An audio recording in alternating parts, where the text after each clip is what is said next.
ओम श्री साईनाथाय नमः।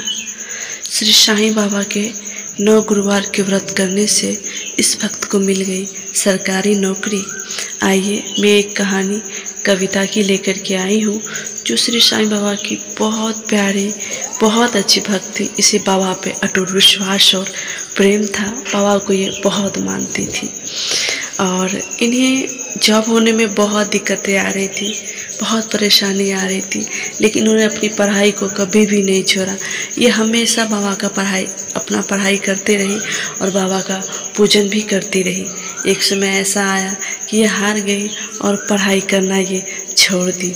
इसे लगा कि अब कुछ नहीं होने वाला है और बाबा भी अब कुछ नहीं करने वाले हैं, और ये बाबा का पूजा करना भी छोड़ दी और अपना पढ़ाई भी छोड़ दी। इसी बीच एक टीचर की जब बहाली आती है तो इसे लगा कि शायद मेरा हो जाए, लेकिन मैं तो पढ़ी नहीं हूँ, मेरा रिजल्ट कैसे होगा। अब इनको समझ में नहीं आ रहा था, एग्ज़ाम नज़दीक आ रहा, कौन सा उपाय अपनाएं। तब इन्होंने पुनः बाबा की ओर देखा और बोला, क्या इस बार तुम मेरा साथ दोगे बाबा। और फ़ोटो देख करके ये बाबा का रोने लगी, बहुत रोने लगी और बाबा की फ़ोटो मुस्कुरा रही थी। और उसी क्षण इन्होंने बाबा को बोला कि बाबा मैं मोबाइल पकड़ने जा रही हूँ और अगर आपका जवाब हाँ है तो मुझे मोबाइल में दिखा देना, अगर आपका जवाब ना है तो मुझे मोबाइल में दिखा देना। बाबा को ये प्रणाम करके मोबाइल लेने गई, जिससे इन्होंने मोबाइल हाथ में लिया और 5 मिनट मोबाइल चलाई। पहला जो श्री साईं का तस्वीर इसके सामने में आया, उसमें लिखा हुआ है कि अब तेरी जीत पक्की है। बस यही 2 लाइनें लिखी थी कि अब तेरी जीत पक्की है। अब इसे हौसला मिल गया। अब इनके हाथ पैर रोंगटे खड़े हो गए, बहुत रोने लगी।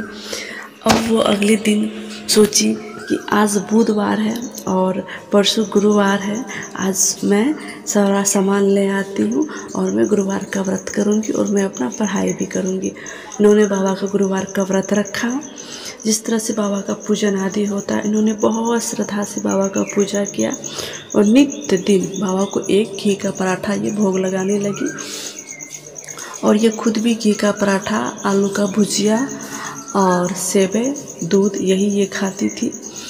उतना पैसे वाली भी नहीं थी कि बहुत हाई फाई कुछ भी करे। बाबा को एक मिश्री का भोग ही लगाती थी ये, और बाबा को भोग में कुछ भी नहीं लगाती थी। एक घी का दीप जलाती थी या फिर सरसों तेल का एक दीप जलाती थी और बाबा के सामने मिश्री का भोग लगाती थी और हर गुरुवार को 1 रुपया बाबा के आगे में रख देती थी और अपना पढ़ाई ये स्टार्ट कर देती थी।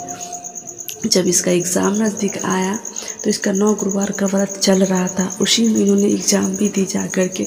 और जब ये एग्ज़ाम दे करके आई तो इसका एग्ज़ाम उतना अच्छा नहीं गया क्योंकि कंपटीशन बहुत टफ था, लेकिन इसे बाबा पे विश्वास था कि उन्होंने मुझे बोला है तो वो मेरा साथ छोड़ नहीं सकते। उन्होंने पुनः बाबा को अरदास लगाना शुरू किया कि बाबा 9 गुरुवार का व्रत मेरा पूरा हो गया है, लेकिन मैं हर गुरुवार को आपका व्रत की तरह ही पूजा करूँगी बाबा, सो आप मेरा साथ देना बाबा। और ये बहुत प्यार से बाबा से मन्नत मांगने लगी। और जब इसका रिजल्ट आया तो इसका सिलेक्शन हो गया और ये गवर्नमेंट टीचर बन गई। पहले अटेम्प्ट में ही इनको नौकरी मिल गई और इसको समझ में नहीं आ रहा था खुशी को हम कैसे बयां करें। उनके आंखों में आंसू की धारा बहने लगी। उसके घर वाले सब अचंभित हो गए कि 9 गुरुवार के व्रत में इतनी शक्ति है। घर वाले भी हार मान गए थे कि अब इसका कुछ नहीं हो सकता है, देखने में भी सुंदर नहीं है, इसका शादी ब्याह हम कैसे करेंगे, पढ़ाई भी छोड़ दी है, भर दिन साईं साईं करते रहती है, इसका अब कुछ नहीं हो सकता है। लेकिन जब उसका रिजल्ट हुआ तो उसके घर वाले भी बाबा के प्रति इतना झुक गए कि उसके घर वाले के होंठ पे हर वक्त अब सिर्फ साईं का ही नाम रहता है और ये सारा श्रेय बस साईं बाबा को देती है। और इनका कहना है कि भले मैं बाबा का पूजा नहीं की, लेकिन मेरे दिल में हमेशा मेरे बाबा रहे हैं। अगर आपकी श्रद्धा है, विश्वास है, तो साईं कभी भी आपको छोड़ नहीं सकते हैं।